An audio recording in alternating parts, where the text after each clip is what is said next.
అందరికీ నమస్కారం అండి. నా పేరు ప్రసన్న. మీరు చూస్తున్నది ప్రసన్న వదనం.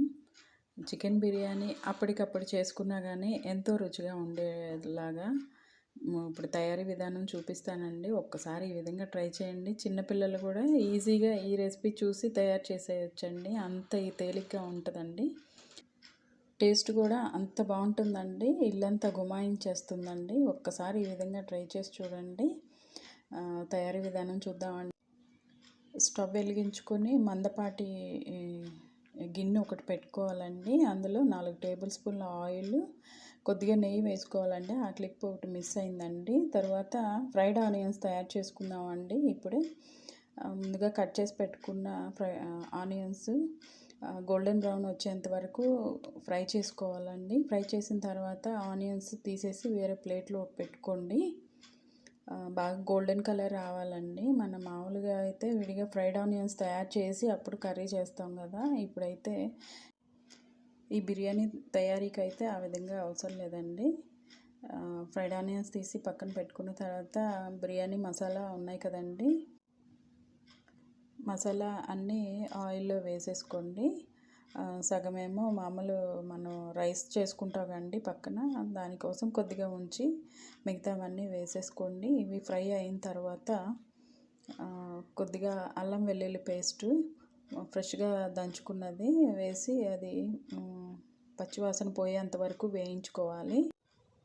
తర్వాత వాష్ చేసి పెట్టుకున్న కొత్తిమీర పుదీనా ఉంది కదా, అది నూనెలో వేస్తే అది మంచి సువాసన వస్తుందండి. ఆయిల్ మొత్తం దానిలో ఫ్రైడ్ ఆనియన్స్ ముందుగా వేయించుకున్నవి గార్నిష్ కోసం కొంచెం ఉంచి మిగతా వేసేసుకోండి.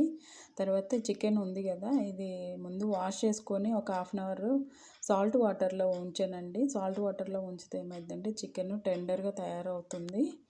ఆ చికెన్ తీసి కర్రీలో కలిపేసేసేయండి. వేసిన తర్వాత మనకి కూరకి సరిపడేట్టుగా పసుపు, కారం, ఉప్పు వేసుకోండి. కర్రీ మొత్తం ఒకసారి కలపండి. ఉప్పు, కారం, ఈ వేయించిన ఉల్లిపాయ ఇదంతా మసాలా అంతా పడుతుంది, మగ్గుతూ ఉంటుందండి. మూత పెట్టి ఉంచుదాము. పక్కన వేరే స్టవ్ పెట్టుకొని బియ్యానికి ఎసరు పెట్టుకుందామండి. వాటర్ పోసి అందులో కొంచెం సాల్ట్ వేసి మూత పెట్టి ఉంచండి, మరుగుతూ ఉంటుంది. తర్వాత చికెన్ చూద్దాము.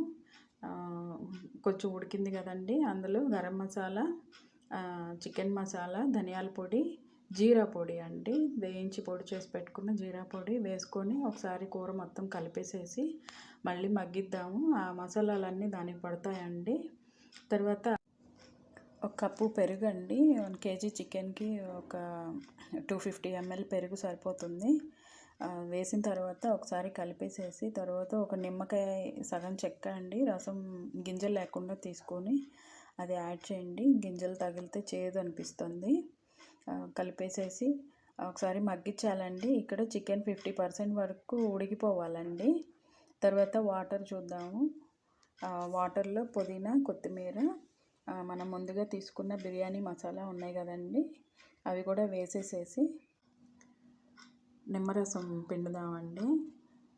ఇదేంటంటే నిమ్మరసం పిండితే రైసు వైట్గా వస్తుందండి. తర్వాత కూర చూద్దాము ఒకసారి. చూసారా, ఆయిల్ పైకి వచ్చింది, పెరుగులోంచి ఆయిల్ అంతా పైకి వచ్చింది. ఒకసారి చికెన్ ఉడికిందో లేదో చూద్దాము. తర్వాత ఒక 2 పచ్చిమిర్చి వేసుకోండి. చూసారా, చికెన్ కట్ అవుతుంది, అంటే 50% ఉడికిపోయినట్టే.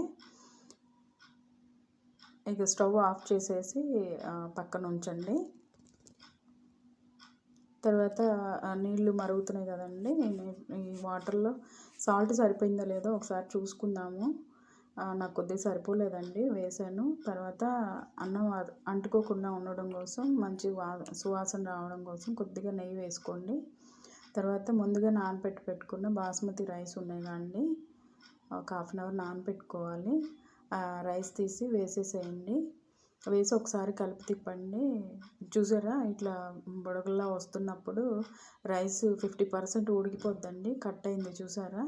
అయితే ఈ టైంలో స్ట్రెయిన్ చేసేసి మనం ముందుగా కర్రీ వండాం చూసారా, దానిలో వేసేసుకోండి మొత్తం.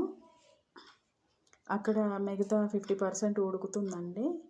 రైసు పొడి పొడిగా వస్తుంది. ఇంకా ఎక్కువ ఉడికిపోతే ఏంటంటే మొత్తం చికెన్లో ఉన్న వాటర్ అదంతా తీసుకొని ఇంకా మెత్తగా అయిపోతుంది. ఈ టైంలోనే తీసేసుకొని మొత్తం కర్రీ మీద వేసేసేయండి. రైస్ అంతా స్ప్రెడ్ చేయాలండి, ఒక దగ్గరే వేయకుండా. అప్పుడు ముద్దగా అవ్వకుండా ఉంటుంది. తర్వాత మనం రైస్ ఉడికించిన వాటర్ ఉన్నాయి కదండి, ఒక గ్లాస్ పోసుకోండి. పైన రైస్ కొద్దిగా ఉడకదండి, అందుకని వాటర్ సరిపోతుంది. కింద నుంచేమో చికెన్ ఉంది కదండి, చికెన్ వాటర్ అది సరిపోతుంది ఉడకడం కోసం. పైన ఫ్రైడ్ ఆనియన్స్, కొత్తిమీర, పుదీనా వేసేసి పైన కొద్దిగా నెయ్యి వేసుకొని మంచి వాసన వస్తుందండి.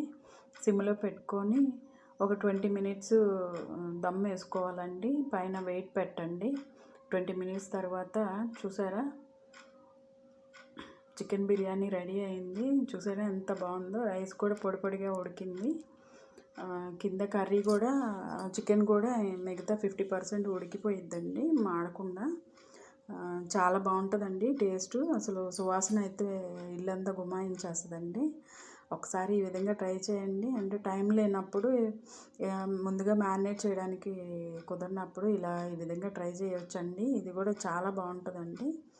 ఈ రెసిపీ కనుక మీకు నచ్చినట్లయితే ప్లీజ్ లైక్ చేయండి, షేర్ చేయండి, సబ్స్క్రైబ్ చేయండి.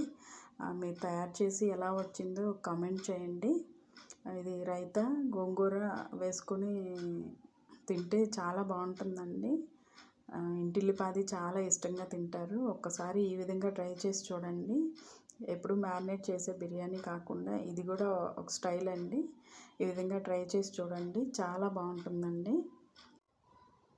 మీకు ఇంకేమన్నా రెసిపీస్ కావాలి అని అంటే ఒకసారి కామెంట్ చేయండి. అవి కూడా నేను ట్రై చేసి వీడియోస్ పెడతాను. Thank you.